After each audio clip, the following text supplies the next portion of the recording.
Hello दोस्तों, नमस्कार। स्वागत है आपका न्यू स्टडी में। कैसे हैं आप लोग? उम्मीद करता हूँ अच्छे होंगे। तो दोस्तों, हमारा पॉलिटिकल साइंस राजनीति विज्ञान चल रहा है। राजनीति विज्ञान में हम राज्य व्यवस्था को देख रहे हैं। राज्य व्यवस्था के अंतर्गत दोस्तों हम केंद्र सरकार को देख रहे हैं। केंद्र सरकार में जो कि दोस्तों एक वीडियो अपलोड हो चुका है, जिसमें हमने कार्यपालिका, विधायिका और न्यायपालिका के बारे में बताया। और उसमें दोस्तों जो भी वहाँ से पद है, वहाँ उस व्यवस्था में जो कि दोस्तों अलग अलग 3 अंग है शासन के, और दोस्तों उनको हम क्लियर करने का प्रयास कर रहे हैं। तो दोस्तों हमने राष्ट्रपति और उपराष्ट्रपति के पार्ट अपलोड कर दिए। उम्मीद करता हूँ आपने देख लिए होंगे, और नहीं देखा है तो दोस्तों आप उनको देखिए।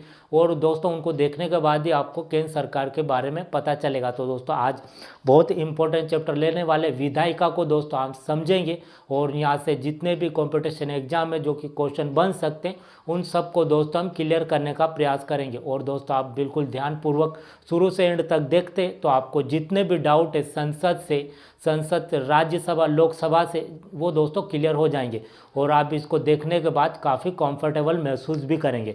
दोस्तों आइए शुरू करते जो हमारा है केंद्र सरकार में, जो कि आज हम देखने वाले हैं दोस्तों, वह देखने वाले हैं विधायिका। जो हमारी संसद है उसको हम देखने वाले। बेसिक तौर पर अगर देखें तो संसद है जो हमारी विधायिका को है, इसको हम 3 पार्ट में बांट सकते हैं। एक है राष्ट्रपति, जो कि हम जानते हैं राष्ट्रपति भी क्या है, संसद के एक अभिन्न अंग माने जाते हैं। उसके बाद में अगर देखें तो आता है राज्यसभा, ठीक। उसके बाद में आता है दोस्तों लोकसभा। यह दोस्तों मोस्ट इम्पोर्टेंटली ये दोनों ही है, तो इनको हम क्लियर करने का प्रयास करेंगे। दोस्तों इसके बारे में आपको पूरे डाउट क्लियर हो जाएंगे, और लोकसभा और राज्यसभा दोनों के बारे में क्लियर हो जाएंगे। तो आइए दोस्तों शुरू करते। देखिए सबसे पहले दोस्तों इसको क्या बोलते हैं, तो इसको हम संसद बोलते हैं। आम भाषा में विधायिका या व्यवस्था पालिका भी बोलते हैं, ठीक। तो दोस्तों देखिए, सबसे पहले इसका ये क्वेश्चन बन सकता है। सबसे पहला क्वेश्चन ये आएगा कि संसद का जिक्र कौन से आर्टिकल में किया गया है, तो आर्टिकल 79 में किया गया है। ये बिल्कुल क्लियर हुआ, ठीक। उसके बाद में दोस्तों आम भाषा में लोकसभा को पहले बोलते हैं और राज्यसभा को बाद में बोलते हैं, लेकिन आर्टिकल के हिसाब से अगर चले तो राज्यसभा पहले है और फिर लोकसभा है। दोस्तों आपको बिल्कुल बेसिक याद रखना है, 79 में क्या है, संसद है, और 80 में अगर देखें दोस्तों तो राज्यसभा आ जाएगा, और 81 में अगर देखें तो लोकसभा आ जाएगा। बिल्कुल क्लियर, ठीक। 79 में संसद, 80 में राज्यसभा और 81 में लोकसभा। अब दोस्तों कुछ और आते हैं, इनके अंदर चलते हैं। मैंने बताया कि जो ज़्यादा पढ़ना है वो राज्यसभा और लोकसभा के बारे में पढ़ेंगे। राष्ट्रपति का दोस्तों पार्ट अपलोड हो चुका है। लोकसभा मतलब कि जो संसद के जो पार्ट है, जो दोनों सभा में पास हो जाने के बाद जब उनके पास जाता है तो वो हस्ताक्षर करते हैं, ठीक दोस्तों, इसलिए वो उनके पार्ट हो जाते हैं। दोस्तों हमको जो पढ़ना है वो राज्यसभा और लोकसभा के बारे में हमको जानना है। तो देखिए राज्यसभा को दोस्तों और लोकसभा को हम दोनों को साथ में इसलिए ले रहे हैं क्योंकि दोस्तों आपके जो डाउट है वो क्लियर हो जाएंगे। अगर दोस्तों आप अलग अलग पढ़ते हैं राज्यसभा और लोकसभा को, तो फिर आपको कन्फ्यूजिंग में रहेगा कि जो राज्यसभा के सदस्य की उम्र 25 हमने लोकसभा में देखी थी कि राज्यसभा में देखी थी, फिर 30 वर्ष सदस्य की उम्र हमने लोकसभा में देखी थी कि राज्यसभा में देखी थी, फिर कार्यकाल लोकसभा का कितना है, राज्यसभा का कितना, आपको फिर कंफ्यूज होता रहेगा।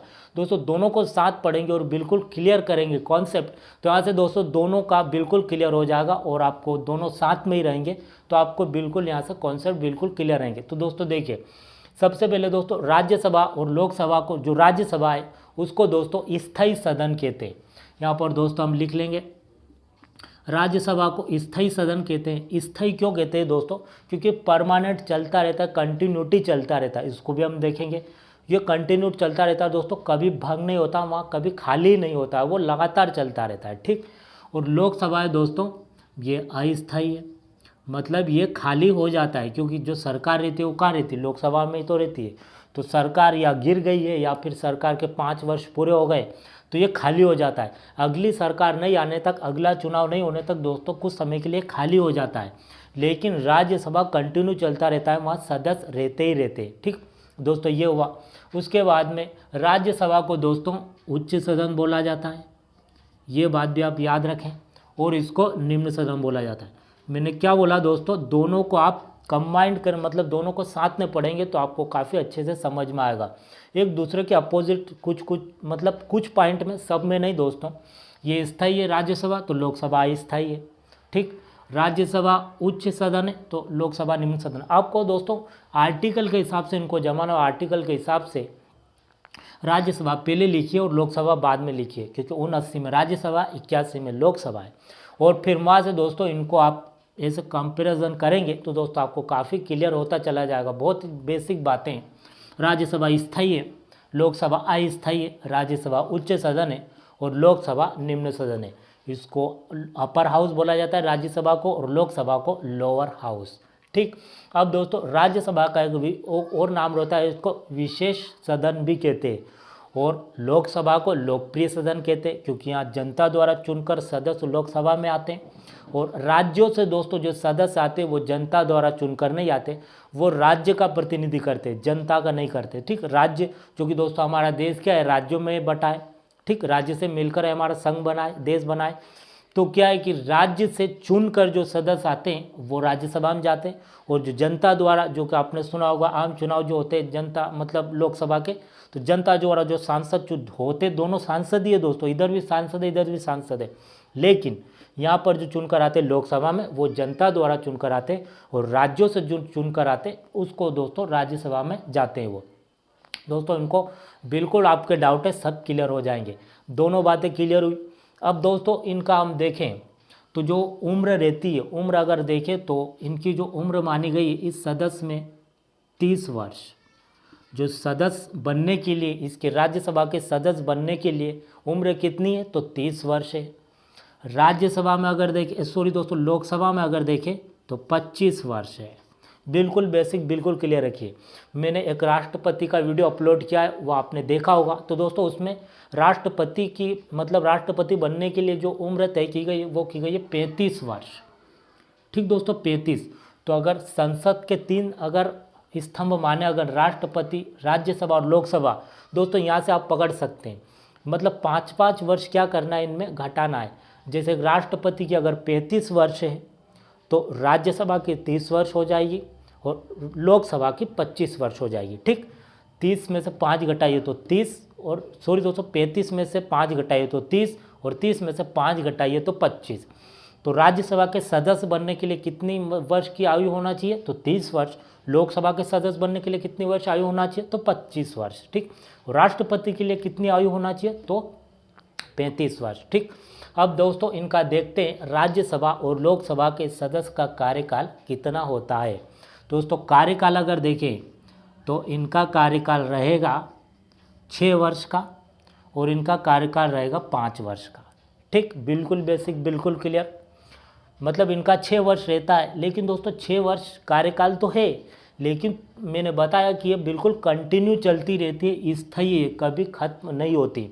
ये तो और ख़त्म हो जाती है लोकसभा, क्योंकि यहाँ सरकार रहती है, सरकार गिर गई या सरकार का 5 वर्ष खत्म हो गया तो अगली सरकार नहीं आएगी, अगले सांसद चुनकर नहीं आएंगे, तब तक क्या रहेगा, ये सदन खाली रहता है। ये खाली नहीं रहता दोस्तों, कंटिन्यू चलता रहता है। अब दोस्तों इसको हम क्लियर कर लेते हैं कि ये कंटिन्यू कैसे चलता रहता है। देखिए ये तो आपको क्लियर हो गया कि अगली सरकार आएगी तब तक तभी बढ़ाएगा है। अब देखिए इसमें क्या होता है दोस्तों, हर 6 वर्ष बाद, मतलब सदस्य का कार्यकाल 6 वर्ष होता है, लेकिन हर 2 वर्ष बाद क्या होता है, 1/3 सदस्य उसमें जुड़ते चले जाते हैं। जैसे कि दोस्तों देखिए अगर 2020 में, अभी 2020 चल रहा है, तो 1/3 सदस्य क्या होंगे उसमें बाहर चले जाएंगे और 1/3 वापस आ जाएंगे। फिर 2 वर्ष बाद क्या होगा, 1/3 फिर वापस चले जाएंगे और फिर 1/3 फिर अंदर आ जाएंगे। 2026 आएगा तो दोस्तों जो 2020 में जो आए थे उनके 6 वर्ष कंप्लीट हो गए। ठीक। तो वह क्या है कि 1/3 चले जाएंगे और उतने ही वापस आ जाएंगे। ठीक। फिर 2028 आएगा तो जो 22 वाले हैं दोस्तों उनका 6 वर्ष हो गया, 22 और 6 28। ठीक।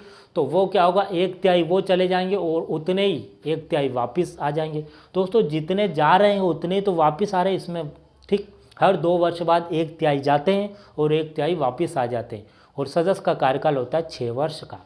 दोस्तों जितने जा रहे हैं उतने ही तो वापस आ रहे हैं। ठीक। दोस्तों इसमें क्या है, कभी भंग कैसे होगी, जैसे जा रहे हैं वही वापस आ रहे हैं। तो इसलिए दोस्तों लगातार चलती रहती है, इनको स्थायी सदन कहते हैं, मतलब लगातार स्थायी रहते हैं, ये कभी खाली नहीं होती, कभी भंग नहीं होती। ठीक। अब दोस्तों इसके बाद में अगर देखें तो महत्वपूर्ण टॉपिक जो आता है वो आता है इनके सदस्य की संरचना हम देखते हैं। इनमें कितने सदस्य होते हैं और इसमें कितने सदस्य होते हैं और उनका चुनाव कैसे होता है। मेन पॉइंट दोस्तों यहाँ पर ही फंसता है। तो देखिए बिल्कुल बेसिक सा, बिल्कुल एक ही बार में आपका सारा कन्फ्यूजन खत्म हो जाएगा। इसमें दोस्तों संविधान में जो सदस्य की संख्या तय की गई है वह की गई है 250। ठीक, इधर की गई है दोस्तों अगर देखें तो 552, लेकिन दोस्तों इतने आते नहीं हैं। ठीक, इसमें कितने कुल अगर देखें तो 245 है, इधर देखें दोस्तों तो इधर 545 है। बिल्कुल क्लियर, बिल्कुल बेसिक रखिए, मतलब यहाँ भी 245 या 545 पकड़ने में काफ़ी आसानी होगा। राज्यसभा 245, लोकसभा 545। अब ये कहाँ से आते हैं दोस्तों, वही हमको देखना है। देखिए दोस्तों इधर हम समझेंगे बिल्कुल क्लियर। देखिए सबसे पहले दोस्तों राज्यसभा का देख लेते हैं, फिर लोकसभा का देख लेंगे, है ना, फिर दोनों में और हम दोनों को और समान रूप से और देखते हैं। देखिए जो 245 है दोस्तों वह कहाँ से आते हैं, इसको आप देखिए। जो कुल सदस्य तो राज्यसभा में 245 है, लेकिन 229 तो है दोस्तों ये राज्यों से चुनकर आते हैं। जैसे दोस्तों सभी राज्यों में ये तय है कि वहाँ लोकसभा की कितनी सीटें, राज्यसभा की कितनी सीटें और विधानसभा की कितनी सीटें। विधानसभा तो दोस्तों 7 राज्यों में ही, तो 3 बातें जैसे कि दोस्तों वहाँ पर फुलफिल होती है। तो यहाँ पर अगर देखें दोस्तों तो राज्यसभा की 229 सीटें, मतलब कि 229 तो राज्यों से आते हैं, सभी राज्य जो हमारे हैं। ठीक, 4 केंद्र शासित प्रदेश से आते हैं, जो कि 200 मतलब 4 सदस्य केंद्र शासित प्रदेश से आते हैं। ठीक, कितने हो गए 233। 12 ऐसे रहते हैं दोस्तों जो किसी विशेष क्षेत्र में अपना योगदान देते हैं, जैसे कि साहित्य के क्षेत्र में, विज्ञान के क्षेत्र में, या समाज सेवा के क्षेत्र में। ठीक, या कुछ ऐसा करते हैं जो देश को गौरवान्वित करे, किसी स्पोर्ट्स के क्षेत्र में, या कोई ऐसा अपना कला के क्षेत्र में जो योगदान देते हैं, देश का नाम रोशन करते हैं। उनको दोस्तों 12 सदस्य, इनका चुनाव नहीं होता है, 12 सदस्य इनको डायरेक्ट नियुक्त करते हैं राज्यसभा में। आपने देखा होगा कि एक समय रेखा जी जो हमारी फिल्म एक्ट्रेस है वो भी सांसद थी, उसके बाद में जो सचिन है वो भी सांसद थे। तो दोस्तों वो इसी मतलब स्पोर्ट्स से ही आए थे, मतलब देश का उन्होंने मान सम्मान बढ़ाया था, जो कि सचिन इतने वर्षों से खेले थे, तो उनको राज्यसभा का सांसद जो कि चुन लिया गया था, चुना नहीं था दोस्तों, नियुक्त किया गया था। अब दोस्तों ये कितने हो गए, ये हो जाते हैं यहाँ पर कुल 245, लेकिन अधिकतर जो संख्या तय की गई है वो कितनी तय की गई है, मतलब 250, लेकिन दोस्तों 250 होते नहीं हैं। इनको दोस्तों जो तय की गई है वो ज़्यादा की गई, लेकिन इतने होते नहीं।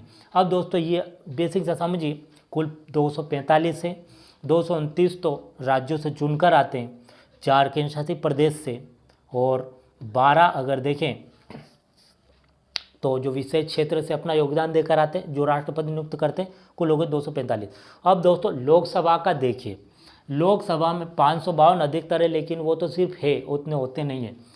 अधिकतर जो है वो 545 है। और 545 कहाँ से आते हैं, देखिए 530 तो दोस्तों जनता द्वारा चुनकर आते, जो हम वोट डालते, जो डायरेक्ट मतलब उनको चुनते वो यहाँ आते हैं।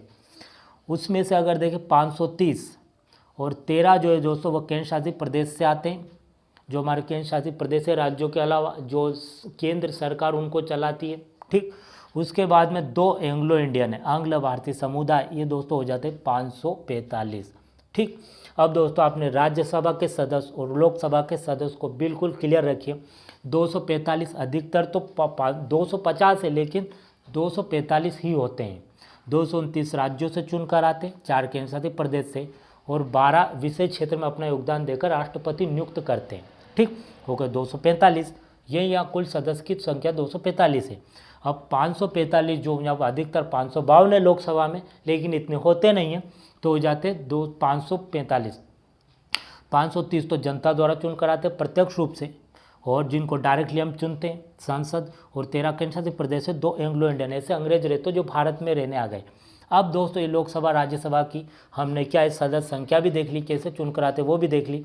अब दोस्तों वहाँ लोकसभा में जाते हैं, ये तो कंटिन्यू चलता रहता है दोस्तों, जो मेन सदन है जो यही है। यहाँ लोकसभा में जाते हैं दोस्तों, यहाँ गए, और बहुत सारी पार्टियाँ चुनाव के समय क्या होता है, सांसद जाते हैं, उनके सदस्य यहाँ पर लोकसभा में, और राष्ट्रपति जी देखते हैं कि किसके पास ज़्यादा सदस्य की संख्या है, मतलब अगर देखिए जिसके पास ज़्यादा सांसद होंगे उनको बोल दिया जाएगा, उनका किसी एक पार्टी के प्रतिनिधि को, कि आपके सदस्य की संख्या ज़्यादा, आपके पास सांसद ज़्यादा है, तो आप क्या करो, आप सरकार बनाओ।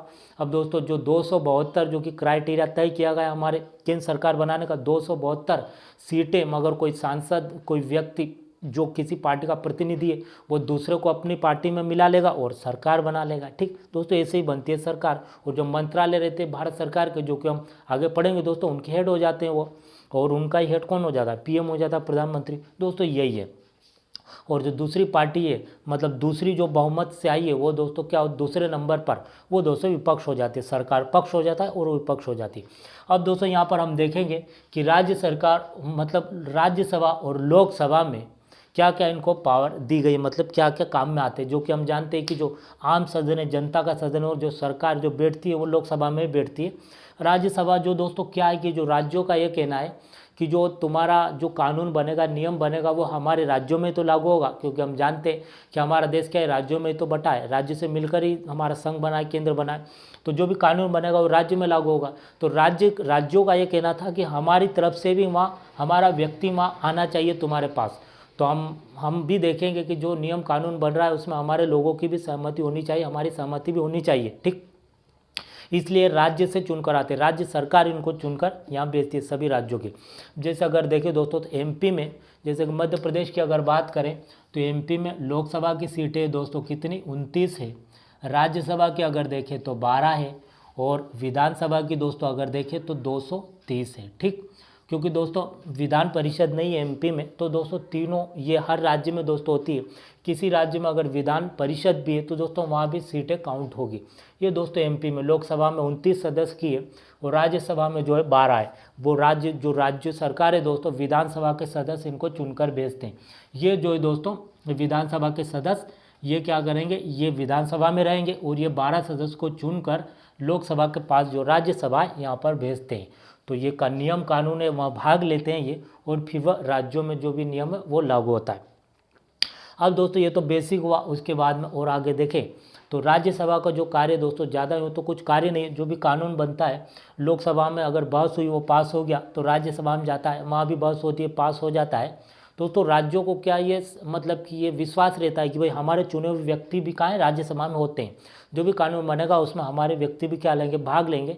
तो वो इसलिए उनको विश्वास रहता है, फिर राज्यों में ये लागू होता है, तो उनको कोई आपत्ति नहीं है। फिर दोस्तों यहाँ पर कानून यहाँ भी पास हो गया, राष्ट्रपति के हस्ताक्षर होते हैं, क्या होता है, वो कानून बन जाता है, एक्ट बन जाता है, पूरे देश में लागू हो जाता है। ठीक, अब देखिए राज्यसभा को दोस्तों क्या क्या पावर है, मतलब यूँ तो लोकसभा में अधिक मेन माना गया है, लेकिन राज्यसभा में जो अखिल भारतीय सेवा है दोस्तों, जो all India services, IAS, IPS और आईएफएस, दोस्तों एक वीडियो बनाया मैंने संविधान का भाग 14 अखिल भारतीय सेवा है, उसमें दोस्तों मैंने अखिल भारतीय सेवा क्या होती है और कैसे कार्य करती है उसको अगर दोस्तों आपको समझना है, भारत देश के अगर प्रशासनिक सेवा को आप समझना चाहते हैं तो उसको दोस्तों आप समझिए, आपको वहाँ से अखिल भारतीय सेवा डिटेल से समझाया गई, वहाँ से आपको समझ में आ जाएगा।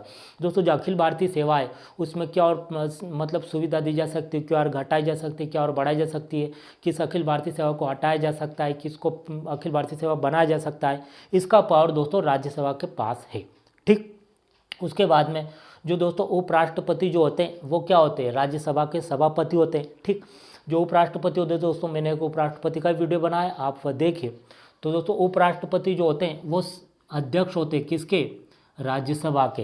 दोस्तों अध्यक्ष को सभापति बोला जाता है, कहाँ पर, राज्यसभा में। ठीक, और लोकसभा में तो अध्यक्ष होते ही, ये जो सदस्य रहते हैं लोकसभा के, वही क्या करते हैं, वोटिंग के द्वारा मतलब फिर अध्यक्ष उपाध्यक्ष को चुनते हैं लोकसभा में।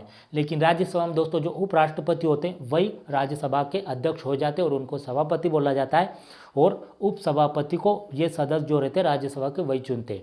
ठीक, और दोस्तों जो उनको वेतन मिलता है उपराष्ट्रपति को, वो राज्यसभा के सभापति के रूप में ही मिलता है। और किसी कारणवश राष्ट्रपति जी अगर चले जाते हैं त्यागपत्र देकर, तो फिर अगला राष्ट्रपति आने तक उपराष्ट्रपति कार्यभार संभालते हैं, लेकिन इनको ज़्यादातर जो है सभापति के रूप में कार्यभार देखते हैं। लेकिन दोस्तों ये सदस्य नहीं होते, ये बात आप ध्यान रखें, ये अध्यक्ष तो होते हैं लेकिन ये सदस्य नहीं होते, किसके, राज्यसभा के। ठीक, लेकिन लोकसभा अध्यक्ष तो होते हैं, क्योंकि उनमें से किसी को एक चुना जाता है लोकसभा का अध्यक्ष। दूसरा दोस्तों, राष्ट्रपति को, उपराष्ट्रपति को जब हटाना होता है तो ये मतलब जो प्रोसेस जो शुरू की जाती है 14 दिन पहले उनको बताया जाता है कि हम आपको हटाना चाहते हैं, और फिर क्या है वहाँ से ये पास हो जाता है जब राज्यसभा में, तो लोकसभा में जाता है और फिर उनको हटा दिया जाता है। तो प्रोसेस कहाँ से शुरू होती है? उपराष्ट्रपति को हटाने से, मतलब राज्यसभा से शुरू होती है। तो अखिल भारतीय सेवा का भी पावर किसके पास है? राज्यसभा के पास, और उपराष्ट्रपति को हटाने की भी। और दोस्तों ये तो पता ही है, जनता का सदन जो आम सदन है सरकार का है, जो बिल्कुल सब कुछ है वो लोकसभा ही है, ठीक। जो तो जो अगर देखें तो धन विधेयक है जो, वो तय करता है लोकसभा अध्यक्ष। दोस्तों ये हमने राज्यसभा, लोकसभा और राष्ट्रपति का तो दोस्तों आप देख ही चुके। दोस्तों हमने संसद, जिसको विधायिका बोले, व्यवस्था पालिका, वो दोस्तों हमने बिल्कुल डिटेल से क्लियर कर लिया है। दोस्तों आपको समझ में आ जाएगा, आप एक बार और देखिए। और बिल्कुल बेसिक सा है दोस्तों, इसमें कुछ नहीं है, यहाँ से क्वेश्चन बनेगा, बाहर से नहीं। तो ठीक है, मिलते हैं अगले वीडियो में। Thank you.